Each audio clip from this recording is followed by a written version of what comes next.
오늘도 성인성서 연구의 자리로 나오신 여러분들을 주님의 이름으로 축복하고 환영합니다.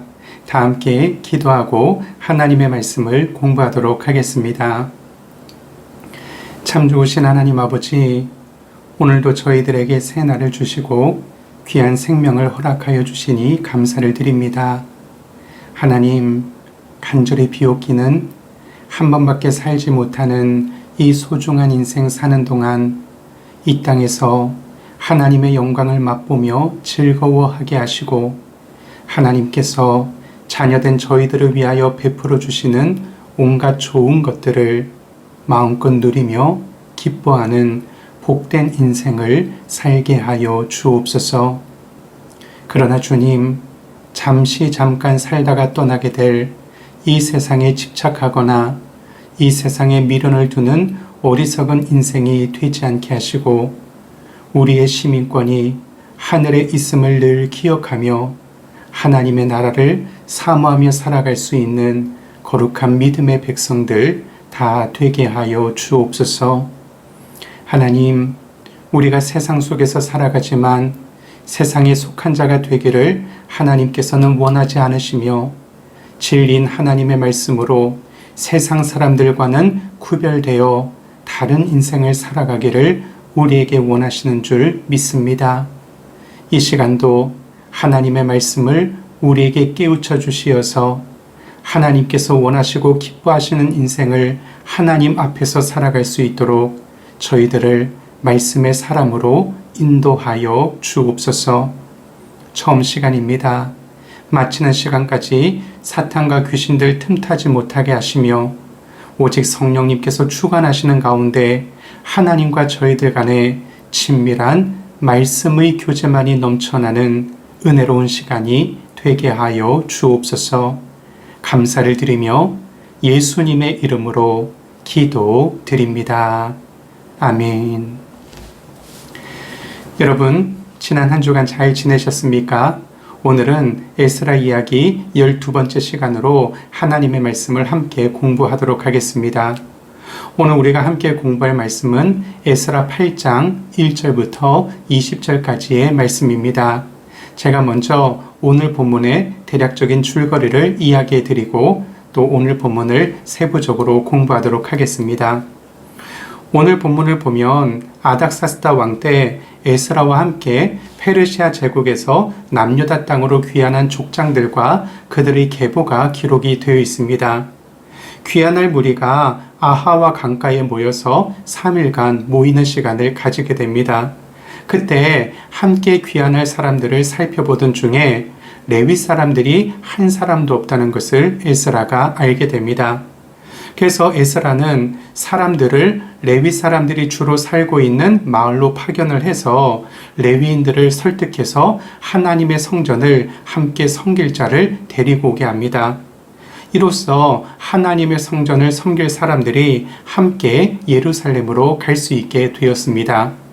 여러분, 이 줄거리를 염두에 두시고 오늘 본문 말씀을 함께 공부하도록 하겠습니다.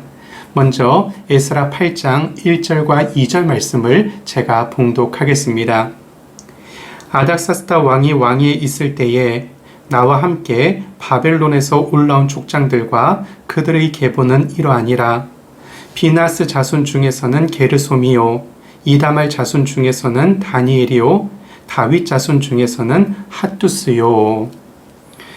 여러분, 에스라 8장은 에스라와 그의 동료들이 유다 예루살렘으로 귀환하게 된 과정을 구체적으로 상세하게 설명해 주고 있습니다. 에스라와 함께 예루살렘으로 귀환한 성인 남자의 수는 1513명이었습니다. 그런데 이들의 부인들, 성인 여성들과 이들의 자녀들인 아이들까지 포함한다면 2차 귀환한 사람들의 총 숫자는 약 5천여 명 정도로 그렇게 추정이 되고 있습니다. 오늘 본문 1절을 보면 이 페르시아 제국에서 남유다 땅으로 올라온 족장들과 그들의 계보를 일러주겠다고 이야기하고 있습니다. 근데 2절을 보면 족장들과 그들의 계보를 알려주기 이전에 제사장 계보인 비나스 자손과 이다말 자손과 다윗 자손의 계보가 먼저 등장하고 있습니다. 그렇다면 오늘 본문의 저자인 에스라는 왜 족장들의 계보를 기록하기에 앞서서 제사장의 계보와 다윗의 계보를 먼저 언급하고 있을까요? 그 이유는 다음과 같습니다. 여러분, 이제 남유다로 귀환해서 그 이스라엘 백성들의 신앙 개혁과 성전 개혁을 주도하게 될 에스라에게는 협력자들이 필요했습니다. 든든한 후원자들이 필요했다는 말입니다. 그리고 에스라의 후원자들이 되어주어야 할 사람들은 일반인들이 아니라 공동체의 지도자적인 인물들로서 그의 귀환을 도와주고 또 유다 예루살렘에서 에스라와 함께 성전 개혁과 이스라엘 백성들의 신앙 개혁을 지지해 줄 만한 강력한 싱크탱크의 역할을 할 사람들이 에스라에게는 필요했습니다. 에스라는 자신의 족보에서 자신이 대제사장 아론의 후손임을 밝힌 바 있습니다. 그런데 오늘 본문 2절에 나오는 비느하스는 아론의 아들 엘르아살이 낳은 아들이며 또 이다말은 아론의 네 번째 아들이었고 이 이다말은 그의 형 엘르아살과 함께 광야 시대에 제사장직을 수행했던 사람이었습니다.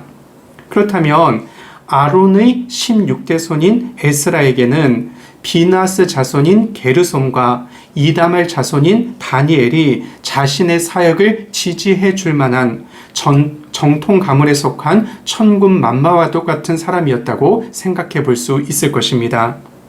또한 오늘 본문 2절에 나오는 핫투스는 다윗의 자손이라고 기록되어 있습니다. 다윗 자손들은 포로기 이후에도 유다 공동체 내에서 여전히 비중 있는 사람들로 그렇게 활동하고 있었습니다. 여러분들이 잘 아시는 것처럼 다윗은 유다 지파 사람이었습니다. 그리고 이스라엘이 북이스라엘과 남유다로 분열될 때 남유다를 형성한 지파는 유다와 베냐민 지파였습니다. 그리고 유다 지파에서 계속해서 남유다를 이끌어갈 왕들이 나왔습니다. 그러므로 남유다가 멸망을 당해 백성들이 바벨론의 포로로 끌려가게 되었을 때에도 여전히 유다 지파 사람들은 바벨론의 포로로 끌려가 살고 있었던 남유다 백성들의 공동체 내에서 지도자의 역할을 수행했고 강력한 영향력을 끼치고 있었습니다.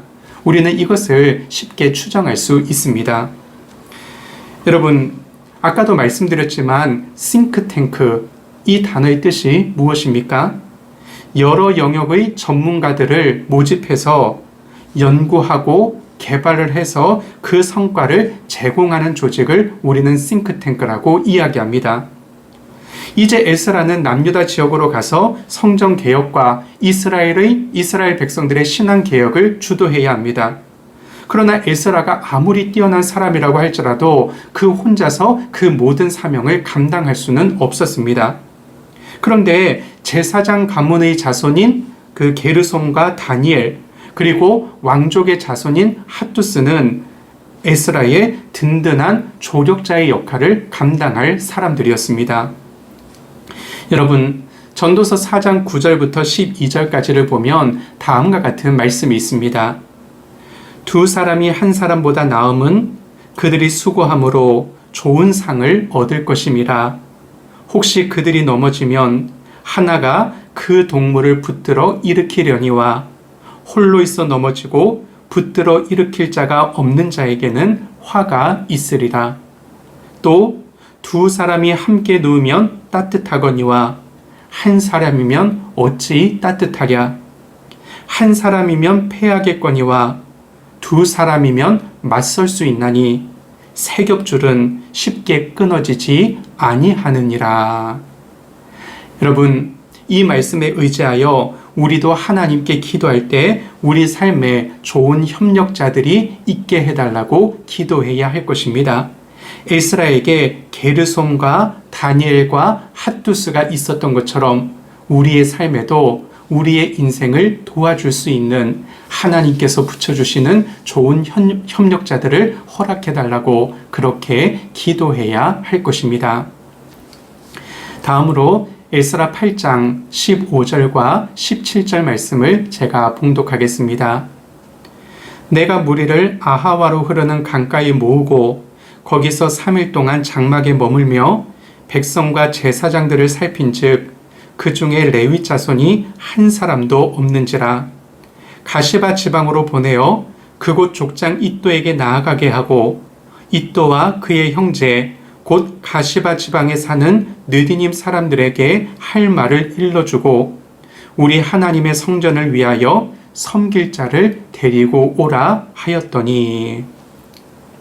여러분, 오늘 본문은 포로 귀환을 위해서 수많은 사람들이 모였음에도 불구하고 그 중에서 레위 사람들이 한 사람도 없었다는 사실을 강조하고 표현하고 있습니다. 이는 성전 중심의 이스라엘 공동체 재건을 이룩하기 위한 목적으로 다시 남유다 땅으로 향하는 귀환자들에게 있어서는 너무나도 심각한 문제가 아닐 수 없었습니다. 그런데 이처럼 포로 귀환에 대해서 레위인들의 반응이 소극적이었던 이유는 이들이 포로 생활 기간 중에 다른 직업으로 전향했기 때문인 것으로 보여집니다. 또한 예루살렘에 돌아가 성전에서 감당해야 할 일이 너무나도 힘들고 어려운 반면에 그들에게 주어질 보수는 형편없이 적었다는 것도 한 가지 이유로 작용을 했을 것입니다. 그래서 이 레위 사람들은 예루살렘으로 돌아가 자신의 족속들에게 맡겨진 그 막중한 임무를 감당하기보다는 이제 바벨론에 정착하면서 뿌리 내린 그 편안한 인생을 계속해서 살고 싶어 했던 것입니다. 여러분, 구약 성경을 보면 하나님께서 이스라엘의 12지파에게 땅을 분배해 주십니다. 그런데 하나님께서 이스라엘의 12지파에게 가나안 땅을 분배해 주실 때 레위 지파에게는 땅을 분배해 주시지 않으셨습니다. 대신에 레위 지파는 하나님의 일을 하면서 백성들이 내는 11조와 재물을 가지고 살아가라고 하나님께서 그렇게 명하셨습니다. 그래서 레위 지파 사람들은 나머지 11지파 사람들이 분배받은 땅에 흩어져 가지고 자신이 속한 지파의 사람들의 영적 지도자로서의 역할을 감당하면서 살았습니다. 그런데 문제는 이스라엘 백성들이 하나님께 11조를 제대로 바치지 않았다는 것입니다. 그러면 당연히 레위인들에게 줄 보수는 줄어들게 됩니다. 그리고 이런 상황이 장기화되면서 레위 사람들은 먹고 사는 그 생존 자체가 힘들어지는 지경에 이르게 되었습니다. 그래서 급기야는 레위인으로서의 직무를 포기하고 다시 말해 이스라엘 백성들을 신앙적으로 이끌어줄 자신들의 임무를 포기하고 영적 지도자로서의 임무를 포기하고 생계를 위해서 이곳저곳을 떠돌아다니는 생활을 하게 되었습니다. 우리는 이것을 영적으로 혼탁한 시대였던 사사시대에서도 잘 발견할 수 있습니다. 레위 사람들이 이스라엘 백성들이 공급하는 11조와 재물을 가지고 생계를 유지하면서 이스라엘 백성들의 신앙을 영적으로 지도해주는 역할을 하면서 살아가야 했는데 이스라엘 백성들이 11조를 온전히 바치지 않음으로 말미암아 레위 사람들이 생계가 힘들어져서 영적 지도자, 신앙 지도자로서의 임무를 포기하고 각자의 살 길을 찾아서 흩어지는 모습이 구약 성경에 나타나고 있는 레위인들의 모습이었습니다. 여러분, 이런 조상들의 역사를 알고 있었던 포로기 시대의 레위인들이 이제 이스라엘 백성들이 남유다 땅으로 귀환할 수 있게 되었을 때에 선뜻 레위인의 직무를 감당하려고 하지 않았다는 것입니다. 그런데 여러분, 오늘 본문에서 에스라는 성전 개혁과 백성들의 신앙 개혁을 위해서는 레위인들이 반드시 필요하다고 생각했습니다. 이것은 오늘날로 말하면 교회와 하나님의 일에만 전적으로 헌신하는 전임 사역자들이 필요하다고 그렇게 생각했다는 것입니다. 그렇다면 여러분, 과연 이 시대에도 레위인과 같이 하나님의 일에만 헌신하는 전임 사역자가 필요할까요? 이제 이 부분에 관해서 우리가 말씀을 좀 함께 살펴볼 텐데 제가 미리 말씀드리기는 앞으로 제가 설명할 이 내용들은 지구촌 교회 원로 목사이자 한국 교회의 대표적인 설교가이신 이동원 목사님이 에스라를 설교하시는 그 내용 중에서 이 부분에 대해서 아주 자세하게 언급한 내용이 있어서 제가 그 말씀을 기반으로 다음의 이야기를 이렇게 풀어가도록 하겠습니다. 여러분, 모든 종교의 마당에는 그들의 공동체를 이끌어가는 전임 사역자들이 존재합니다. 불교에서는 승려, 이슬람에서는 이맘, 그리고 유대교에서는 랍비, 그리고 천주교에서는 사제 혹은 신부라고 그들을 부릅니다. 그리고 우리 개신교에서는 그런 영적 지도자들을 일반적으로 목사라고 부르고 있습니다. 그런데 여러분, 오늘날 과연 이 목사의 존재는 성경적으로 필요하고 타당한 존재라고 여러분들은 생각하십니까? 오늘 본문에서 에스라는 이스라엘 백성들을 데리고 유다 예루살렘으로 귀환하는 그 대장정에 돌입하면서 일단 그의 백성들을 잠시 아하와 강가에서 3일 동안 머물게 합니다. 제가 오늘 본문 15절을 다시 한번 읽어보겠습니다. 내가 무리를 아하와로 흐르는 강가에 모으고 거기서 3일 동안 장막에 머물며 백성과 제사장들을 살핀즉 그 중에 레위 자손이 한 사람도 없는지라. 자기와 함께 예루살렘으로 귀환할 2차 귀환자들이 누구인지를 3일간 이게 쭉 둘러보던 그 에스라가 한 가지 발견한 사실이 있었습니다. 귀환할 백성들 중에서 레위 지파 사람들이 한 사람도 없었다는 사실이었습니다. 그래서 이 에스라가 어떻게 했습니까? 오늘 본문 17절 하반부를 보면 그 결론이 이것입니다. 우리 하나님의 성전을 위하여 섬길 자를 데리고 오라. 여러분, 에스라는 전임 사역자들이 필요하다고 생각했습니다. 레위 사람들이 와야지, 레위 사람들이 함께 가야지 우리가 예루살렘으로 가서 하나님의 성전을 회복하는 사역을 할 수 있겠노라고 에스라는 그렇게 생각했던 것입니다. 그래서 모인 사람들 중에서 지도자급에 해당되는 사람들을 레위 사람들이 주로 모여서 살고 있는 마을로 보내서 그들을 설득해서 레위 사람들을 귀한 행렬에 동참할 수 있도록 그렇게 데리고 갔다는 것입니다. 그렇다면 여러분, 오늘 사는 우리에게도 동일하게 이런 레위 족속과 같은 사람들이 필요할까요? 다시 말하면 이 시대에 전임 사역자들에 대한 관점은 어떠해야 하겠습니까? 여러분, 이 시대에도 전임 사역자들이 필요한가라는 질문에는 두 가지의 극단적인 대답이 있습니다. 두 개의 극단적인 사제관, 어떤 게 있을까요? 첫째로 사제 절대주의입니다. 여러분, 오늘 본문에서 에스라 같은 경우에는 레위인들이 없이는 예루살렘으로 갈 수 없다고 이야기하고 있습니다. 그 이유는 이 레위 사람들이 없으면 하나님을 향한 제사나 예배가 불가능하기 때문입니다. 특별히 레위 지파 사람들 중에서 성별하여 뽑은 제사장의 존재는 하나님과 하나님의 백성들을 이어주는, 연결해주는 중보자의 역할을 감당했기 때문에 레위 사람들이 없이는 이스라엘 백성들은 신앙생활을 하기가 매우 어려웠습니다.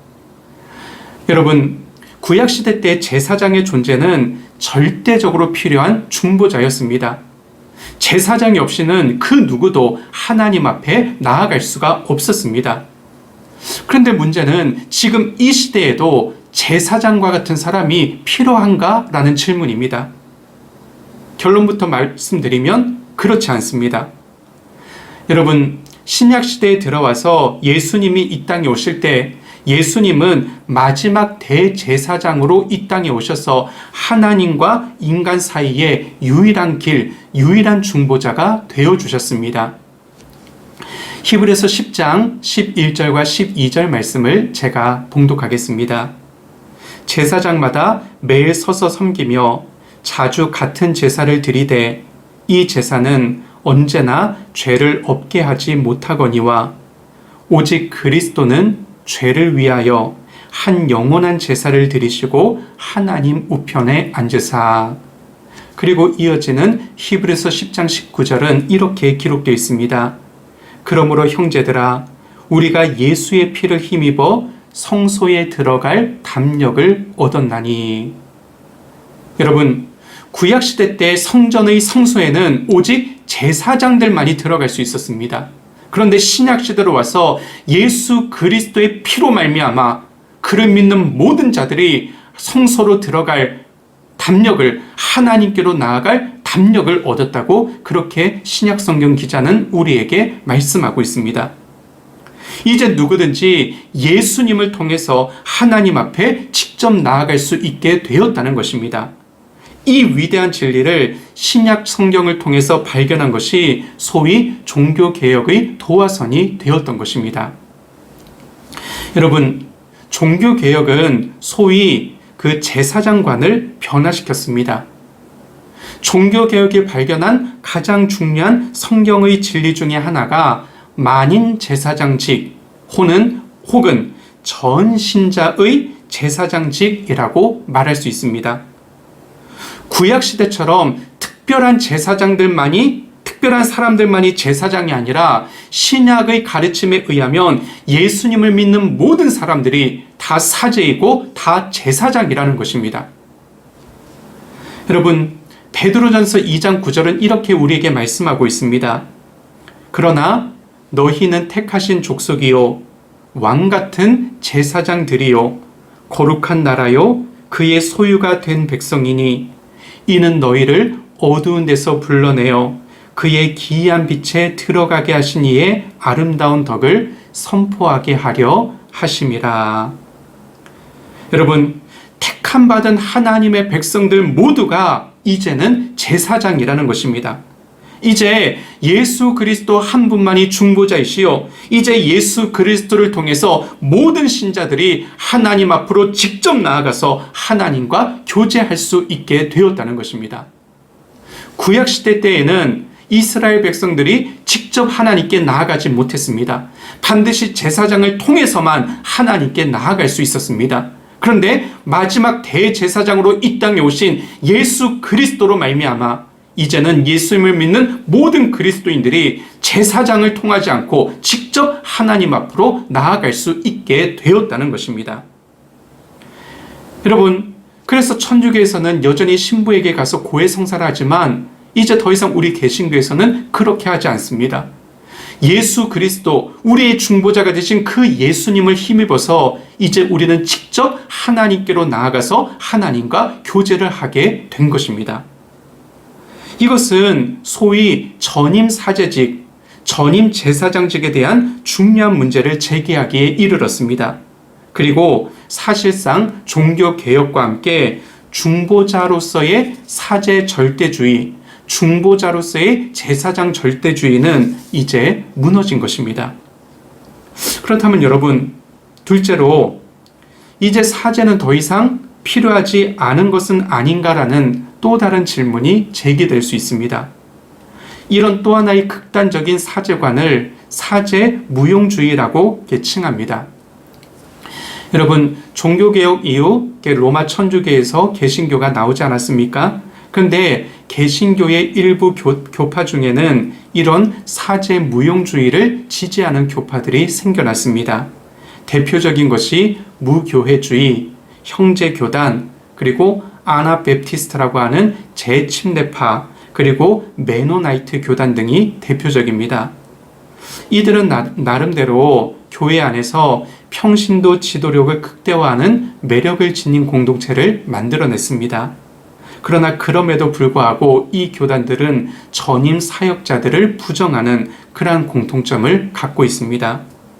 그런데 이렇게 전임 사역자들, 전임 영적 지도자들을 부정하는 것이 과연 성경적인 교회관, 성경적인 리더십에 맞는 것인가, 타당한 것인가 라는 사실은 우리가 좀 더 깊이 생각해 보아야 합니다. 여러분, 구약적인 제사장 제도 혹은 사제 제도는 십자가 사건 이후에 무너졌습니다. 그러나 신약 성경을 보면 전임 사역자 제도, 전임 영적 지도자 제도를 여전히 지지하고 있다는 사실을 우리는 확인할 수 있습니다. 사도행전 6장을 보면 초대교회에 가난한 이웃들을 구제하는 문제를 둘러싸고서 갈등이 생겼을 때 집사직의 기원이 되는 성령과 지혜가 충만한 7사람을 택하여 그들에게 이 일을 맡기고 사도들은 오직 기도와 말씀 전파에만 전념하겠다고 그렇게 결정하는 대목이 나옵니다. 여러분, 여기서 보면 일종의 영적 지도자들이 전임 사역을 감당하게 된 그러한 조직이 생겨나게 된 그 배경에 대해서 이렇게 말씀이 기록되어 있습니다. 여러분, 이 사도라는 직분, 이 직분에 이어서 신약 성경에 등장하는 전임 영적 지도자 제도가 바로 감독입니다. 여러분, 오늘날은 목사들 위에 있는 지도자를 감독이라고 표현합니다. 우리가 섬기고 있는 소망교회는 대한예수교 장로회 통합교단에 속해 있는데, 여러분, 장로교에서는 목사 말고 감독이라고 그렇게 부르지는 않습니다. 그런데 감리교 같은 경우에는 목사들의 모임 가운데에서도 리더급이 되는 목사를 그 감독이라고 표현하고 있습니다. 근데 신약 성경을 보면 초대교회는 작은 교회, 개교회 지도자들도 모두 감독이라고 불렀습니다. 제가 빌립보서 1장 1절 말씀을 읽어보겠습니다. 그리스도 예수의 종 바울과 디모데는 그리스도 예수 안에서 빌립보에 사는 모든 성도와 또한 감독들과 집사들에게 편지하노니. 여러분, 여기서 우리가 통상 목사라고 부르는 그러한 직분자를 감독이라고 표기하고 있다는 것을 알 수가 있습니다. 여기서 감독은 영어로 overseer입니다. 다시 말해 돌보는 자라는 뜻입니다. 즉, 교회 안에서 양무리를 돌보는 자를 감독 또는 목사라고 표현합니다. 여러분, 성경은 본래 예수님을 우리 영혼의 목자이자 감독이라고 그렇게 부르고 있습니다. 베드로전서 2장 25절입니다. 너희가 전에는 양과 같이 길을 잃었더니 이제는 너희 영혼의 목자와 감독 되신 이에게 돌아왔느니라. 여러분, 원래는 예수님께서 예수님을 믿는 자들의 목자와 감독이 되신다는 것입니다. 그런데 교회 안에서 이러한 예수님의 뒤를 이어서 양무리, 영혼들을 돌보는 사람들을 가리켜서 돌보는 사람들을 가리켜서 감독 또는 목사라고 부르고 있다는 것입니다. 여러분, 구약시대에는 중보자로서의 사제, 제사장이 있었습니다. 그런데 신약시대로 와서는 구약시대의 제사장이나 사제는 더 이상 존재하지 않습니다. 그러나 교회 공동체와 그리스도인들을 영적으로 이끌어가는, 신앙적으로 지도해주는 전임 사역자들이 여전히 존재하고 필요하다는 것을 신약 성경은 우리에게 분명하게 알려주고 있습니다. 여러분, 그러므로 사제 무용주의가, 제사장 무용주의가 곧 영적 지도자가 필요 없다, 이것으로 나아가는 것은 바람직하지 못하다는 것을 신약 성경은 우리에게 알려주고 있습니다. 다시 말해 신약 성경은 오늘 이 시대에도 영적 전임 사역자, 영적 신앙 지도, 그 전임 신앙 지도자가 여전히 필요하고 그 리더십은 존중이 되어야 한다는 것을 우리에게 분명하게 가르쳐주고 있습니다. 디모데전서 5장 17절 말씀을 제가 봉독하겠습니다. 잘 다스리는 장로들은 배나 존경할 자로 알되 말씀과 가르침에 수고하는 이들에게는 더욱 그리할 것이니라. 초대교회 내에 말씀과 가르침을 전담하는 장로가 있었다고 이야기하고 있습니다. 그리고 그들을 존중하고 잘 대해주라고 말씀하고 있습니다. 근데 여기서 말씀과 가르침을 전담하는 장로들을 오늘날로 이야기하면 목사라고 이야기할 수 있습니다. 그리고 신약 성경은 이런 영적 리더십에 대해서 비판하고 고발하는 것을 매우 조심해야 한다고 가르쳐주고 있습니다. 왜냐하면 이 영적 리더십을 비판하고 고발함으로 인해서 영적 리더십이 흔들릴 경우 그 공동체가 쇠락할 수도 있다는 것을 신약 성경은 우리에게 경고하고 있는 것입니다. 여러분, 말씀을 정리해 보면 오늘날에도 말씀 사역에 헌신하는 전임 영적 지도자들은 여전히 필요합니다. 그리고 여전히 전임 영적 사역자들을 우리는 존중히 여기고 그들을 가치 있게 여기고 그들을 잘 대해줘야 한다고 신약 성경은 우리에게 말씀하고 있습니다. 여러분, 한 공동체가, 한 교회가 전임 사역자, 영적 지도자에 대한 존경을 포기할 때 그 공동체의 미래는 암울해질 수밖에 없는 것입니다. 여러분, 이 전임 사역자에 대해서 또 다른 관점에서 한 가지를 더 살펴보겠습니다. 여러분, 그 2차 귀환을 하게 된 이 무리들을 모았을 때 레위 사람들이 한 사람도 없다는 것을 에스라가 발견하지 않았습니까? 그래서 레위 사람들이 모여서 살고 있는 그 마을로 사람을 보내어서 함께 귀환할 레위 사람들을 설득하여 데리고 오게 합니다. 그런데 레위 사람들이라고 해서 아무나 데려오지는 않았습니다. 오늘 본문 17절 말씀을 제가 다시 한번 읽어보겠습니다. 우리 하나님의 성전을 위하여 섬길 자를 데리고 오라. 그렇게 그 명한 에스라의 그 명을 듣고 그 데리고 온 사람들을 보면 18절입니다. 우리 하나님의 선한 손의 도우심을 입고 그들이 이스라엘의 손자 레위의 아들 말리의 자손 중에서 한 명철한 사람을 데려오고. 여러분, 여기서 한 명철한 레위 사람을 데리고 왔다고 기록하고 있습니다. 여기 사용된 명철이란 단어를 영어 성경에서는 astute라고 표현하고 있습니다. astute, 빈틈없는, 예리한이라는 뜻을 가진 단어입니다. 이것은 지혜 이상으로 통찰력이 있는 사람이다, 그런 의미를 가지고 있는 단어입니다. 또 다른 영어 성경에서는 man of understanding 이렇게 번역하고 있습니다. 상황 파악을 잘하고 이해성이 밝으며 판단력이 탁월한 사람을 가리키는 단어입니다. 다시 말해 에스라는 함께 귀환할 레위 사람들을 설득하여 데리고 오게 했는데 그 레위 사람들은 어떤 사람들이었느냐? 아주 판단력이 있고 이해성이 밝고 상황 파악을 잘하고 명철하고 명민한 사람들을 그 에스라가 데리고 가게 되었다는 것입니다. 여러분, 오늘날에도 영적 지도자, 전임으로 사역하면서 교인들의 신앙을 지도해줄 영적 지도자가 필요하다고 말씀을 드렸습니다. 그런데 이 전임 사역자들은 어떤 사람들이어야 합니까? 명철한 사람들, 통찰력이 있는 지도자들이 영적 지도자가 되어야 한다는 것을 우리는 알 수가 있습니다. 우리 권사님들 또 집사님들 예전에 혹시 이런 얘기 들으셨는지 모르겠습니다. 여러분, 예전에 한국교회에서 이렇게 했던 얘기들 중에서 예비고사에 떨어진 사람들이 목사가 된다, 이런 말이 회자가 된 적이 있습니다. 좀 이렇게 더 심하게 얘기하면 신앙 좋은 사람들 중에서, 열심히 교회 생활하는 사람들 중에서 좋은 대학 썼다가 떨어지면 신학교나 가지 뭐, 또는 신학교에나 보내지 뭐, 이런 식으로 말하고 생각하고 또 행동으로 옮긴 그런 사람들도 있었습니다. 그런데 여러분, 어쩌면 한국교회는 오늘날 그렇게 말한 대가를 지금 치르고 있는 것인지도 모르겠습니다.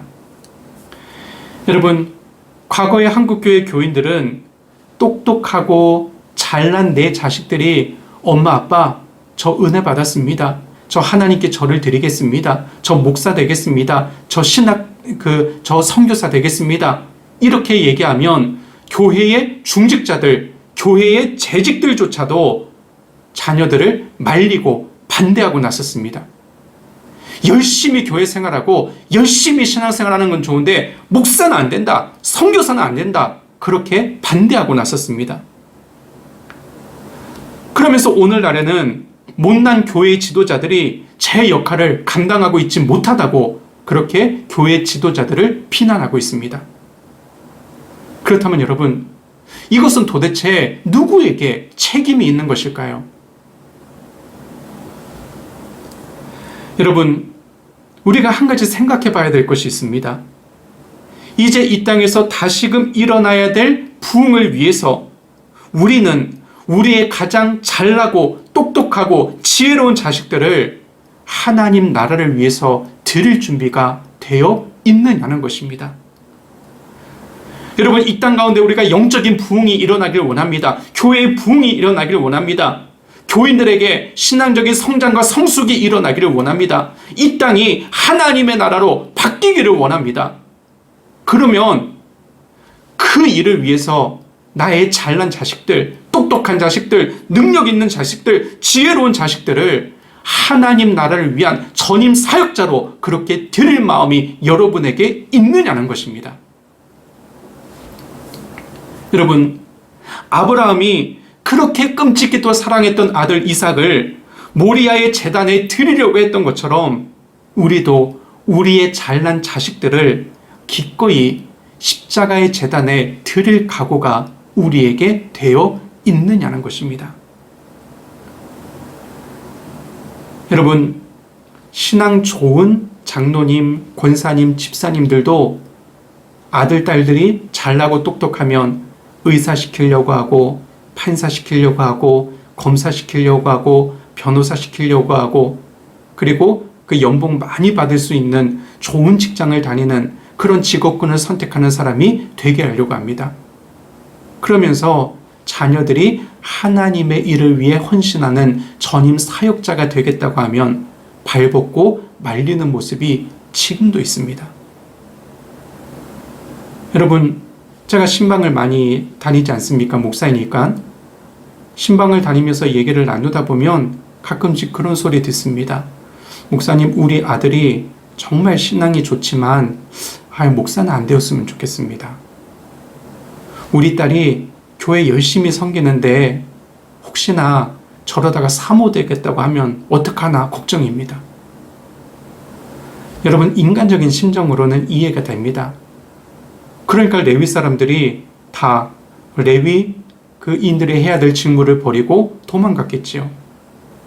그러나 그렇게 해서는 성전이 바로 세워질 수 없고 교회가 바로 세워질 수 없고 이 땅의 나라가 하나님의 나라가 되기가 어렵지 않겠습니까? 여러분, 오늘도 변치 않는 하나님의 말씀은 저와 여러분들에게 도전하고 있습니다. 섬길 자를 데리고 오라. 이 시대의 영적 부흥을 위해서 전임 사역자가 여전히 필요하다고 하나님께서는 말씀하고 계십니다. 여러분, 한때 한국교회가 부흥하고 성장할 때 이 땅의 신학교들에는 지원자가 넘쳐났습니다. 그리고 선교사로 헌신하겠다고 나선 사람들도 많았습니다. 그런데 이제 그런 현상은 과거의 일이 되어버렸습니다. 여러분 아십니까? 지금 신학교마다 미달입니다.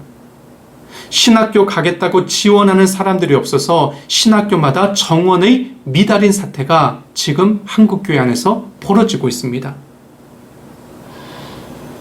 여러분, 그렇다면 이제 미래의 한국교회는 어떻게 되겠습니까? 지금은 여러분들 주위에서 목사를 보기가 너무나도 흔하지만 몇 년만 흐르면, 몇십 년만 흐르면 교회는 있는데 목사는 없는, 여러분 주위에서 목사를 찾아보기 힘든, 그래서 결국에는 교인들의 신앙 지도도 영적으로 이끌어줄 그 누군가가 없어서 교인들에게도 영적인 어려움을 겪을 수 있는 그런 일들이 이 땅의 미래에 일어날 수 있다는 것입니다. 사랑 여러분, 시대의 변화와 조류와 상관없이 하나님은 오늘도 분명하게 말씀하고 계십니다. 내 교회, 내 나라를 섬길 자를 데리고 오라. 하나님께서는 지금 이 시대에도 전임 사역자들을 요구하시고 계십니다. 여러분, 오늘 본문과 공부한 내용들을 좀 요약해 보겠습니다. 여러분, 오늘 본문을 통해서 우리가 알 수 있는 사실, 첫째는 지금도 성도들의 신앙생활을 위해서는 전임 사역자인 목사의 존재가 필요하다는 것입니다. 둘째로, 목사가 성도들의 신앙생활을 바르게 지도하는 사명을 잘 감당하기 위해서는 교회와 성도들이 목사와 그 가족들의 삶이 어렵지 않도록 그들의 생계를 넉넉하게 책임져 줘야 한다는 것입니다. 그리고 셋째, 이 시대의 영적인 부흥과 교회와 우리 신앙의 성장과 성숙을 진정으로 원한다면 가장 귀한 것을 주님께 드리는 마음으로 우리의 똑똑하고 능력 있는 자녀들을 세상에서만 성공하도록 만들려고 애쓰는 것이 아니라 하나님의 일을 감당하는 전임 사역자로 세울 수 있는 부모와 조부모와 이 땅의 한국 교인들이 되어야 한다는 것입니다. 간절히 바라기는 오늘 우리에게 주신 이 말씀이 우리의 삶을 통해서도 능력으로 역사하여 우리의 삶 속에 또 한국교회 안에 하나님의 나라가 든든하게 서가는 귀한 역사가 있기를 주님의 이름으로 축원합니다. 여러분, 오늘도 긴 시간 강의 들으시느라 너무 수고 많으셨습니다. 오늘 우리에게 주신 말씀을 따라 하나님 에스라에게 좋은 싱크탱크의 역할을 했던 협력자들을 붙여주셨던 것처럼 우리 인생에도 좋은 협력자들을 허락하여 주옵소서. 여전히 이 땅에 전임 사역자들을 요구하신 하나님의 마음을 알고 전임 사역자들을 존중하고 그들의 생계가 어렵지 않도록 잘 책임져주고 챙겨주고 돌봐주는 신앙생활 우리가 할 수 있도록 인도하여 주옵소서. 그리고 좋은 사람들이 전임 사역자들로 부름받고 세움받을 수 있도록 적극적으로 협력할 수 있는 하나님의 사람이 되게 하여 주옵소서. 그렇게 기도하시고 살아갈 수 있는 저와 여러분들 다 될 수 있기를 여러분들을 축복합니다. 여러분 한 주간 잘 지내시고 다음 주에 또 기쁜 모습으로 함께 만나도록 하겠습니다. 여러분들 한 분 한 분을 사랑하고 축복합니다. 샬롬.